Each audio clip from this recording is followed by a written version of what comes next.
Support comes from the Missouri Forest Products Association, honoring Arbor Day on April 26th, with an ongoing commitment to sustainable stewardship and conservation of Missouri's forests. ChooseWood.com. From St. Louis Public Radio. This is St. Louis on the Air. So I think Paul is saying, how about a grand gesture, something that would put St. Louis on the map? That's exactly the kind of thing that makes me kind of nervous because I could see us completely bungling it. This is the second arch theory. The second arch.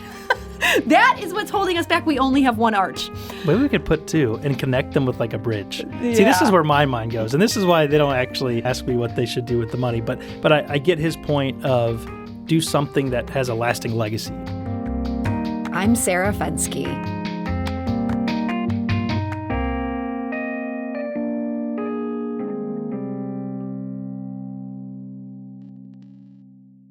You may have heard about the $500 million windfall that St. Louis expects this month. I'm talking, of course, about the money coming from the settlement of the litigation over the Rams' departure for Los Angeles. Even after the lawyers take their $276 million, that still leaves a lot of money. And everybody has an idea for how to spend it. Our own Kayla Drake talked to people last Friday outside a Walmart supercenter in Florissant and the Richmond Heights Schnooks. Some had quality of life ideas, and some people still aren't ready to let go of the idea of another professional sports team. I would love another football team, but the city needs more. It needs to be paid attention to first. Fix the city up. Fix the potholes. The main thing. Potholes are horrible in St. Louis, so we need to get it together. More low-income housing and help the homeless. And maybe the vets. And maybe clean up North St. Louis. So many people are going without sufficient housing. And to see people struggling like that is hard. But I don't know, if this is applicable. I think money could go to raises towards like law enforcement in the city of St. Louis because they're very underpaid and understaffed. So that money could be utilized there. If it's not able to go towards pay, then maybe we could use a different sports team, like a basketball or a football team. Because me personally, I'm not interested in baseball or hockey or soccer. But I am interested in football and basketball. So there's more dollars that could be brought to our city. I think they should bring another football team or another sports team to St. Louis. We miss our football team. Just bring the excitement back. Get a winning tradition in St. Louis again. I know it was back then when Marshall Faulk and Isaac Bruce was here, but we need something to rile the city up. I know we got the Cardinals, but they can't just do it themselves. I mean, we got hockey too, but we need something else. And that is Damon, along with Chris, Stella, Julie, and Kiana, speaking with our own Kayla Drake. So there are a lot of ideas out there for spending that $500 million from Stan Kroenke in the NFL. And in just a moment, we'll open up the phone lines to hear yours, too. But first, St. Louis Post-Dispatch sports columnist Ben Frederickson had a great piece about this subject last week, and he's here with me now. Ben Frederickson, welcome. Hey, Sarah, thanks for having me. I liked the ideas. Everyone's talking. Everyone has an opinion, and that's part of the process, right, is getting everybody's opinion. I can relate to the potholes. I would maybe be a fan of like the thinner pothole covers. We have the steel plates everywhere. Yeah. What about like a thinner one that doesn't jar your car so much that might not be a very good investment. I mean, it would be nice, though. I mean, driving around in this town, it's like, my teeth are rattling. Yeah. I come into work every day with a headache from driving down Delmar. Like, just a modest proposal. Let's fix all the streets. Yes, people have ideas. My email inbox is full of them. Everything from, knocking down sales tax to improving the dome, which I think is a very realistic one that no one wants to talk about. But it's good to get a lot of opinions. And I think the city and the county for now are doing a good job of saying, hey, we want to hear your opinions.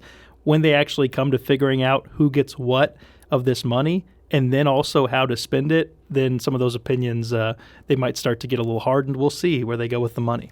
Yeah, I mean, do you think they genuinely want to hear our opinions at this point? This is wide open? I think that they want to hear them. I don't know how much they're going to be listening. Yeah. The interesting thing about this settlement, there was no predetermined agreement going into it about who gets what. That was almost shocking to me, that they got this far down the road without already deciding, here's the formula that will divvy up whatever we get. Right. So there is a lot of course, speculation that this is going to lead to infighting. This is going to, and, maybe it does. Hopefully it doesn't. I think that you talk to Sam Page and Mayor Tashara Jones, and they tell you, look, they got in. This was a group effort, and everyone's on the same page here. There shouldn't be a lot of misunderstandings about where this money goes and how it gets divvied up before it goes. But easier said than done. The challenge for them is to prove that, and to, I think, counter speculation that it's going to be. I think Sam Page referred to my question as a casualty of politics, which was a great way of phrasing it. I asked some convoluted question. He said, so you're basically asking if we're just going to, tie it all up in fighting. And I said, yeah, pretty much what I'm asking. He And said, in no, we're St. not going to Louis, do that. It's a good question. Yeah, so but he said no. He said no, but again, we'll see. You have to prove people wrong on this and do something with the money it'll do multiple things with the money, but do something that years from now we can look back and say, hey, people who are on the fence about that settlement, here's a direct line of what happened with it and how it created something good. Whether it's investing it and doing something with the returns on the interest, there's all kinds of different ways to go about this that could leave a lasting legacy for both the city, the county, the region as a whole. Do something like that people who are not happy with the result can say, okay, that was the right thing. So what makes this interesting is you have County Executive Sam Page, you have Mayor Tashara Jones, and they've been on the same page for a lot of things. They kind of are part of this alliance. But there's also this third party that's involved in this. Can you tell us a bit about the St. Louis Regional Convention and Sports Complex Authority? And their composition may be changing, as your paper has reported. Yeah, this is confusing. And this is something that, my colleagues, Joel Currier and Jacob Barker, have done a great job of looking at the makeup of the RSA, who actually calls the shots for the RSA. It seemed like in the settlement discussions, the biggest voices in accepting the settlement, deciding to take the money now versus pushing it, trying to get more money or taking it even toward a trial, that the county and the city, the mayor and Sam Page were very much kind of leading the discussion on that. Mm-hmm. And now there's this kind of unknown element, I would say, of the RSA. How much say does it get? How much money does it get? Where would its money go? Really kind of the only thing that jumps out is probably improvements to the dome. And I think that's probably a good idea. Mm-hmm. It's not sexy to say fix up the dome, but it does bring in events. It does, bring revenue into the area. And ironically, kind of what started this whole thing was Stan Kroenke not being pleased with, the region's ability to meet that impossible to reach first tier clause in the initial lease. Now, he was using it as a loophole from the start. He wanted to get out, but putting some money back toward that would actually probably be a good call. You don't put all of the money toward that, but some of it. But how much does the state have a say through the RSA? To be determined. That's going to be a really interesting element here. I feel like that's the real wild card. And your colleagues reporting about the fact that Governor Parson is realizing there's a whole bunch of people on that board who have expired terms. We might be getting somebody in there who's a lot more strident and maybe doesn't necessarily have the city's interest at heart than the people who've historically been on there who do.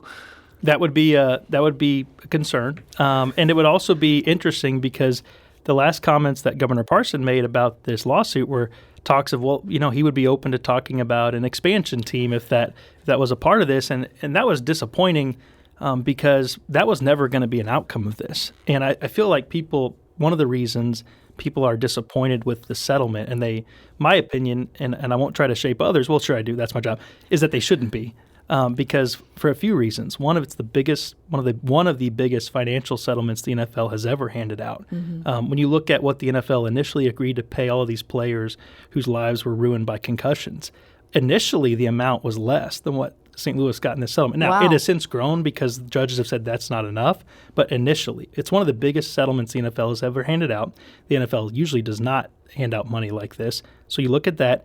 You also look at what has happened in Oakland, where a similar lawsuit was just thrown out on appeal there because, and I think one of the appellate judges said it was a Hail Mary of speculation.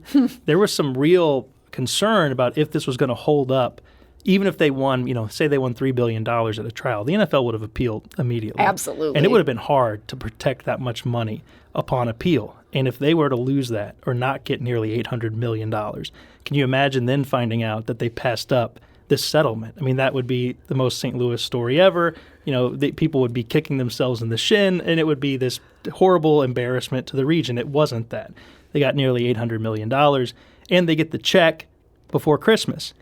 And they don't have to worry about who pays what. The NFL's got to sort that out on their own, and it's going to get ugly because Stan Kroenke's trying to weasel out of this indemnification agreement. But I think the fact that they got so much and it's non-negotiable is actually a pretty big win there. One of the reasons it's been pushed back against from the public is because some people were misinformed, and they had this idea that there was going to be this expansion team, that if they pushed it to a trial, maybe they'd settle with the team. There was never anybody answering. Who owns it? Where does it play?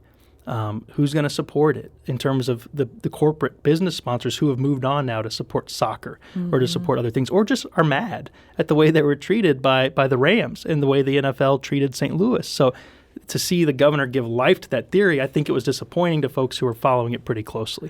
That's interesting because, there was a lot of talk about, we could get an expansion team, and I didn't realize that all traced back to the governor's speculation. Not specifically, but the people but who were— pumped some air into it. He did when he made those comments because he was really the first person of note with what should be a clear understanding of the situation who I think gave life to that theory. Other people were like national media members, people who are known for getting the league's talking points out there, or I think people who just wanted to get attention, because nothing is more popular than saying, well, they'll get another NFL team out of it. And everybody likes that opinion.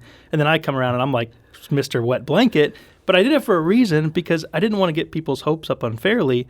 And I also didn't want to skew people's idea of what a win actually looked like. When this thing started 4 years ago, remember, $18 million spent on the task force to try to keep the team.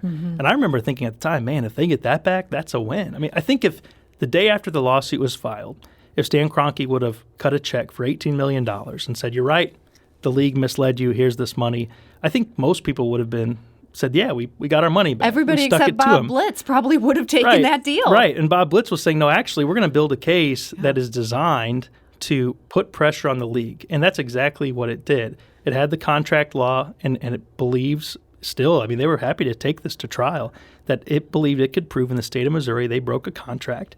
And then it built in all these damages and all of this invasive, maddening requests for documents and cell phone records and emails and now financial records. They got approved to seek, financial information for punitive damages against these most powerful owners that were on this LA committee, and they're feuding with each other. They're turning on each other, and it's exactly it could not have gone better. It was very smartly litigated, and it was coming down to the wire, and people didn't probably pay enough attention to this that hearing on whether or not those owners were going to be held in contempt of court was coming up at the beginning of this month. They wanted to settle before that. They wanted to settle before that, and that's why they sent Jeff Pash, the NFL's general counsel, to that meeting on that Tuesday, and he was there to get a deal done. And he got that deal done. He did. And you think that's a good deal. You're making a great case here. I have to say, I know a lot of people were on the fence about this, but you've been covering this. And it is interesting. Mayor Tashara Jones quoted in your story saying she doesn't think an expansion team was ever even part of the negotiations. As you say, a lot of people sort of putting hot air into that bubble, not necessarily reflective of what was happening behind closed doors. I don't think it was ever going to be realistic. The only theory where you maybe say you connect dots that weren't there, if they take them to trial, if they get a massive win, and if for somehow, in terms of they agree to pay it out through putting a team here. But again, ask yourself that. The NFL has moved 2 teams out of here. Do you want to be in bed with a league that doesn't want to be here? I don't know. I mean, if it was even possible, if there was an owner, if there was a place to play, was it just going to be a matter of time until they looked to move the team again? I don't think it was ever realistic, and I think even if you could make in your mind a situation where it wasn't going to be favorable after the scar tissue that had been created. We're talking today to Ben Frederickson. He's a sports columnist at the St. Louis Post-Dispatch, and we're talking about that very fat settlement. As Ben says, this is a pretty good deal here for St. Louis, almost unprecedented as far as the NFL is concerned. What should we do with that money? We do need to take a quick break here, but we are going to open up the phone lines. We're at 314-382-8255. That's 382-TALK. Or you can send us a tweet at STL on air. We want to hear your best idea for spending this money. When we come back from the break, we're going to hear one of Ben's. This is St. Louis on the Air on St. Louis Public Radio.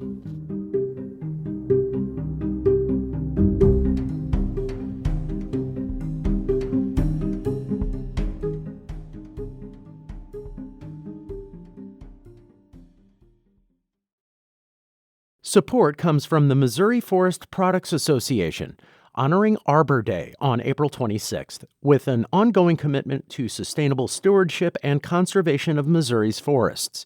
ChooseWood.com.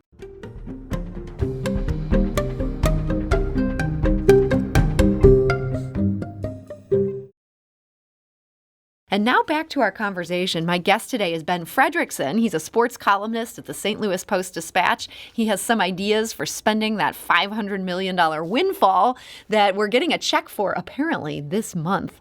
I want to play a couple of voicemails we got from people with some thoughts about this, and also want to remind you our phone lines are open, 314-382-8255. That's 382-TALK. Here's what Jason said about how we should spend that money. I would spend $500 million of St. Louis's settlement from Stan Kroenke building affordable housing in the city of St. Louis. It is much needed and will continue the legacy of a strong city in a whole new way. And that is Jason. We also heard from Harry in University City. I believe the money should be used for law enforcement and our additional jail space, because as I see it, crime is obviously the biggest problem that the city faces. And in order to attract industry and more residents, crime reduction needs to be achieved. Now, that is Harry. We also heard from a lot of people on our St. Louis on the Air Facebook page, heard from a few people on Twitter. So many thoughts about this. Dave, on our St. Louis on the Air Facebook, responded to the question of what to do with the money. He said, they already spent it. Get out of debt. We also heard from Parker. I think we should use the money to pay off the debt associated with the construction of the dome. We're still saddled with debt, and if there's anything left after that, any other debt that the city has should be addressed. That way we can get a leg up on our future. So that is Parker, and he's bringing it back to the dome. Now, they actually paid off the dome. That was just like 1 year ago that they finally paid that thing off, Ben. But that doesn't mean the dome couldn't use some money. Yeah, it could use some updates and some renovations that could help continue to attract those conventions and things that bring people and also revenue into the area. So I do think that will be a part of the discussion that we hear quite a bit about. In one way, because of the RSA, which we mentioned, it's probably about the only thing they could use their money on. This is the Regional Stadium Authority. I keep forgetting their actual name, RSA. Their job is to maintain these facilities. And my understanding, I think the St. Louis Business Journal has had some good reporting on this. At this point, there aren't even enough funds earmarked for maintenance to take care of the basic stuff this facility needs going forward. They're going to have to get some money out of this, or the dome is going to start losing value. And that's, you look at what other ways could they spend their cut. Now, we don't know what that cut is. So there's really two questions that we're waiting to see how it gets answered, while also providing our excellent ideas. Who gets what? And then after that, what do they spend it on? And the second one really can't be answered until you get the first one, because you don't know what kind of projects you can take on, what you can start, what kind of programs you might want to fund until you know how much you're getting. So that's really the first wave of this, is the RSA, the city, and the county determining how to split this pie. So it all comes out of these negotiations, and now Governor Parson putting people on this board. It seems like the negotiations might be somewhat at a standstill until we figure out the composition of who's even running the stadium authority. I think we're going to see this pick up kind of after the holidays. I think that right now it's a tone of, hey, this is a good win. Everybody's happy to get it, and the sorting out will happen soon. But I would bet this heats up after the holidays, and then we start to see people maybe negotiate or angle in public for who deserves what. They should go the extra mile to try to keep this from becoming a contentious thing. That would be my advice, and my advice would be to try to sort this out, amicably and as soon as possible, because what people can't have and what they're itching for is for chances to say, well, this is politics being politics. And it would be really nice, maybe it's impossible, maybe I'm Pollyanna, but it would be really nice if they could buck the trend there. As you say, it would be nice for this not to be sort of that classic St. Louis story. I have hope. You seem more pessimistic. I am sir. a little more pessimistic, and I hate this. Overall, I'm an optimist in life, but there's something about when state and local government and in St. Louis and Missouri, and there's just so many times that prove that us wrong, politicians, yes. please. This is a public plea. If you're listening, please. Well, so look, Ben, in your column, that definitely caught my eye. You talked about the need to give some money to this dome. It's as you say, the Rams aren't there, but we use it for a whole lot of events that do bring dollars into town. You also pointed to something that has happened in Los Angeles that's pretty cool. This is the LA 84 Foundation. What is that? I think it's really neat, and it's ironic, right, to look at Los Angeles, the team that took the Rams, as maybe we should follow their lead. But one thing LA did that was really smart that I think it could be studied here, it's the LA 84 Foundation. And what that is they took their surplus revenue from the 84 Olympics, and they basically invested it into a private foundation, and I would botch the financial language, but they invested it, and they used the returns on the investment to fund all kinds of things for youth sports, whether it's training coaches or hosting camps, or really not youth sports like the AAU team that's wearing all of the fanciest gear and trying to get kids scholarships. We're talking like grassroots level, helping kids learn sports and succeed through sports. Kids who need a free program to do that. And training, make sure they have the right coaching and the kinds of mentorship that is really valuable. So they have made this self-sustaining thing where they're pouring out hundreds of millions of dollars, but they're also continuing to replenish those coffers through their investments. And it's kind of this living legacy from the 84 Olympics. Something like that. And maybe it's me being the sports guy, but the reason this money is coming to St. Louis is in part because of sports. So I would like to see some of it geared toward helping kids find sports, helping kids thrive through sports, helping them find education through sports, making sure they're getting the right teaching, something along that nature. Also, something to keep in mind here, the St. Louis Sports Commission is funded entirely by private investments. They go out and use, they need money to go attract events. If we want Final Fours, if we want, to host the U.S. gymnastic trials, these things take bids. They take the St. Louis Sports Commission, which works its tail off to go and try to convince these people to come. Facilities help, but also having some capital to put bids out there, that would help too. So that's another thing to kind of keep in mind if you're looking for ways to earmark some of it for sports, which I'll do that as the sports guy. Everyone else has their idea, and I don't like potholes either. But doing something maybe to help kind of strengthen this sports surge that we've had post-Rams. I think that there has been almost kind of a reawakening of our sports civic side after the Rams left. And I think it was that they left, but also the way. They threw the match over their shoulder, right, and burnt every bridge and really, slandered us as a sports region. What have we seen since then? Whether it's the NHL All-Star Game blowing out the attendance record for the fan event, or the PGA, or the President's Cup coming, or even the Ascension Charity Classic, which we set records for a veterans tour. We are thriving with what we have, so let's use some of this to go get more and get better and continue to prove that misrepresentation about what St. Louis is wrong. We got a tweet from Joe. He writes, as Ben mentioned, we should cover the cost of the stadium. From there, he says, let's expand mass transit in St. Louis that could be adding commuter rail on the same line as Amtrak, use some of those funds to add Metrolink North-South Side expansion to the counties. And that is something the mayor had separately talked about being interested in. I want to go to the phone lines. Lavelle is calling from University City. Lavelle, hi, you're on St. Louis on the Air. Hi there. How are you, ma'am? Well, thank you for joining us today. What's your thought on all this? What would you do with that money? Yeah, I have to say, firstly, thank you for having me on. And I was telling the previous lady. Oh, and I'm sorry. Also, I'm actually driving, so I'm using I'm using my speaker. I apologize for that. If there's a lot of extraneous noise in the background. So far, so good. Yeah. So, okay, good. Anyway, so I was telling the previous lady, I actually live in New York City. I would say probably in my early to mid 20s. I was there for graduate school, and then I guess I stayed there for about 7 to 8 years. And I can tell you that the mass transit system in New York City is probably the most advanced and most complex, in this country. And I'm including the subways, I'm including the Long Island Railroad, I'm including the New Jersey Transit, etc. Yeah. And anyway, in my opinion, I was listening to NPR the other night, and you all had several callers calling in saying that it's a terrible idea to expand the transit system here.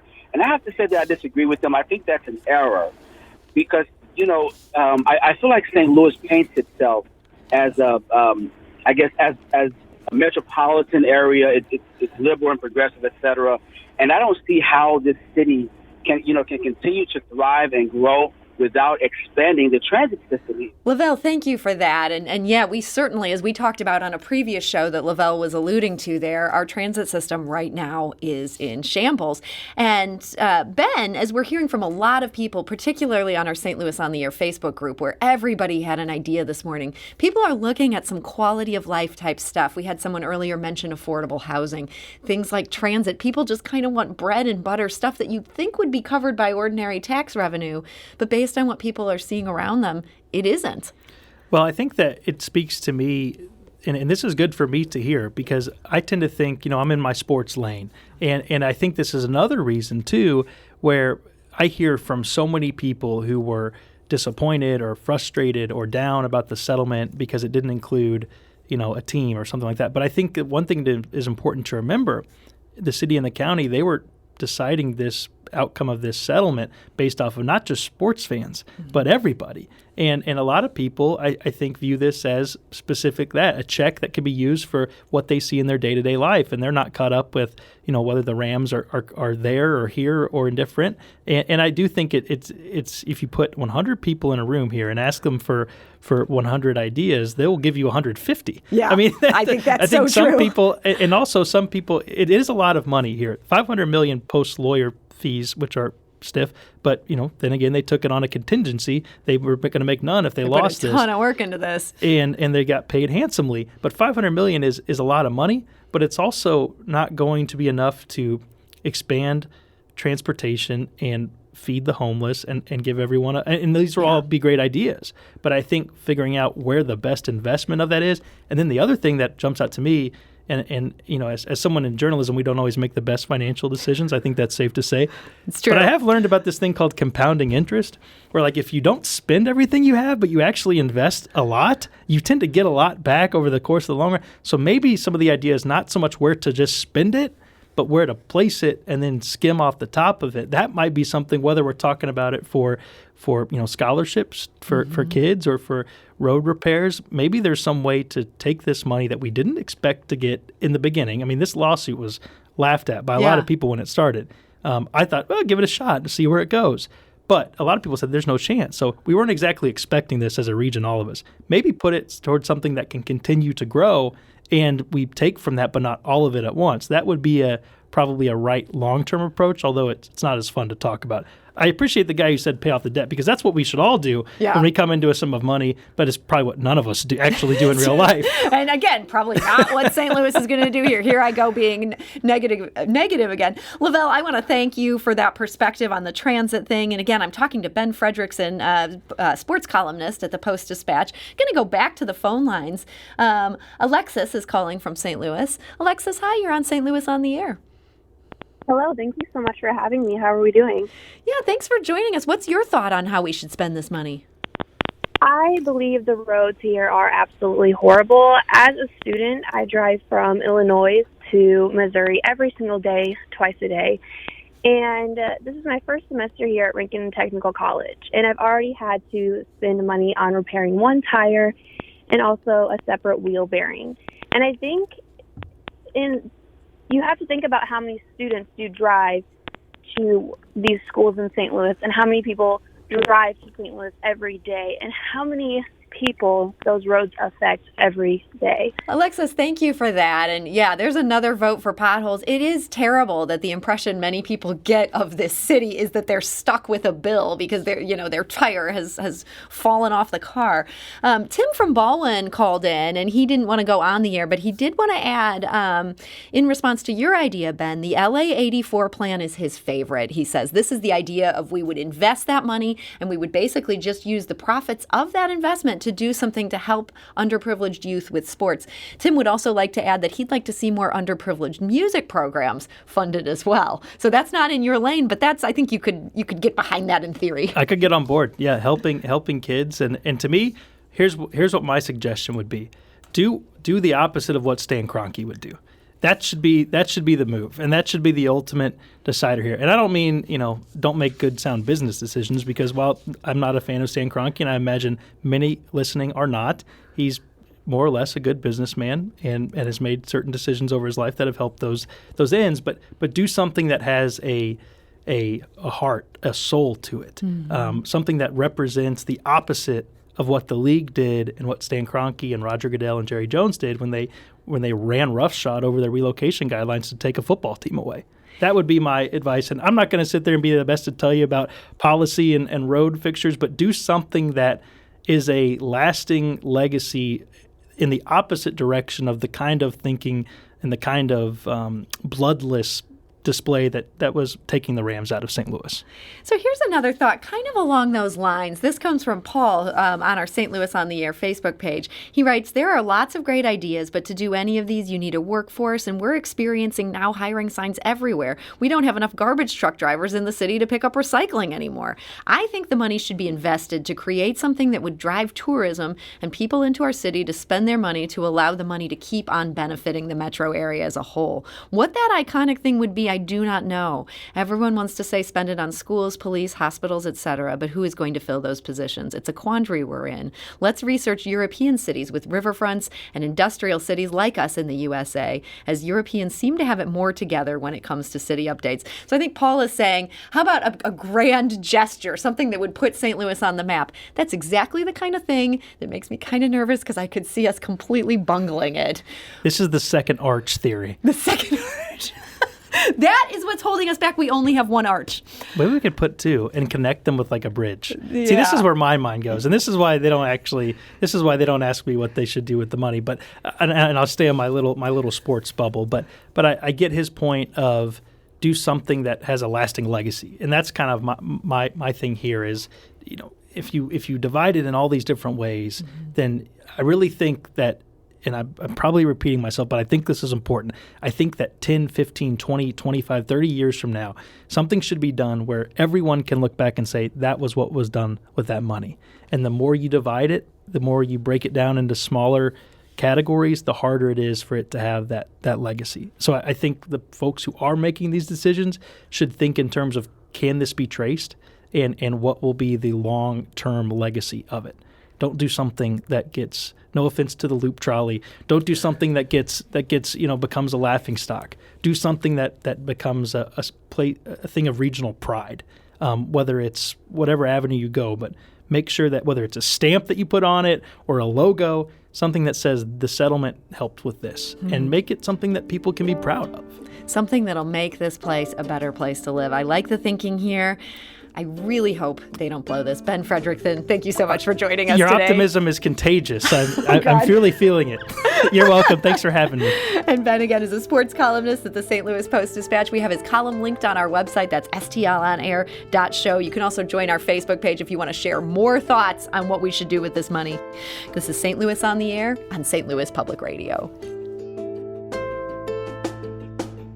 This episode was produced by Sarah Fensky and Kayla Drake, with audio engineering, mixing, and editing by Aaron Dorr. Our executive producer is Alex Hoyer. St. Louis on the Air is a production of St. Louis Public Radio. Understanding starts here.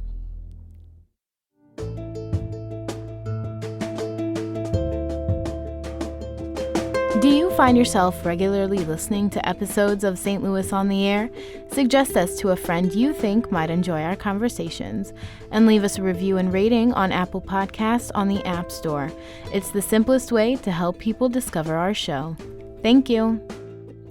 St. Louis Public Radio is a member-supported service of the University of Missouri St. Louis.